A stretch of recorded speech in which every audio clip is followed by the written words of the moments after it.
ताजदार कायनात सल्लल्लाहु अलैहि वसल्लम से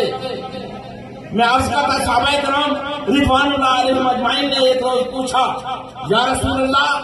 सल्लल्लाहु अलैहि वसल्लम कोई ऐसा अमल बताएं जो अमल हम करें,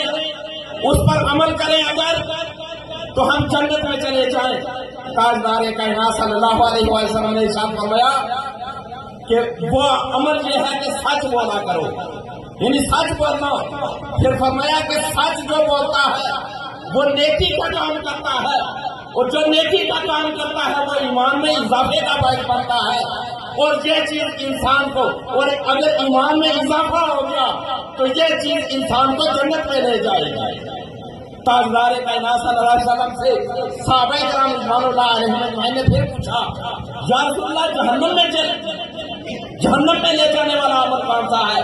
प्यारे आका सल्लल्लाहु अलैहि वसल्लम ने इरशाद फरमाया, हुज़ूर ने फरमाया झूठ बोलना। जो आदमी झूठ बोलता है वो बुराई का काम करता है, और जो बुराई का काम करता है ये कुफ्र तक ले जाने वाला अमल है, और जो कुफ्र करता रहता है, याद रखें, जो आदमी कुफ्र करता रहता है ये चीज उसे जहन्नम में ले जाती है। ताजदार कायनात सल्लल्लाहु अलैहि वसल्लम जितनी वो अपने उम्मती से मोहब्बत करते हैं, इतनी कायनात के अंदर कोई दूसरी हस्ती नहीं है। मैं फकत एक मिसाल आपके सामने रखूं, मैदान हशर बपा होगा, हर तरफ नफसा नफसी का आलम होगा, बड़े बड़े अंबिया,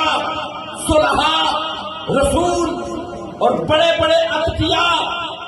उनकी जुबानों पर भी एक ही कलमा होगा, या रब नफसी नफसी का कलमा होगा, या अल्लाह मेरी जान, या अल्लाह मेरी जान, या अल्लाह मेरी जान। उस मैदान हशर के अंदर जहां हजरत आदम अलैहिस्सलाम से लेकर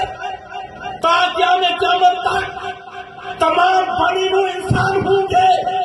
सबकी जुबानों पर एक ही कलमा, सबकी जुबानों पर एक ही कलमा, या अल्लाह मेरी जान,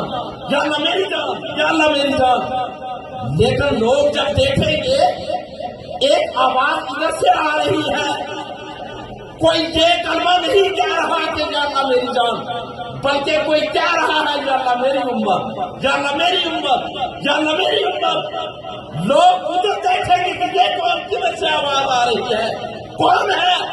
जब वो उधर देखेंगे तो ये तो ताजदार कायनात सल्लल्लाहु अलैहि वसल्लम है,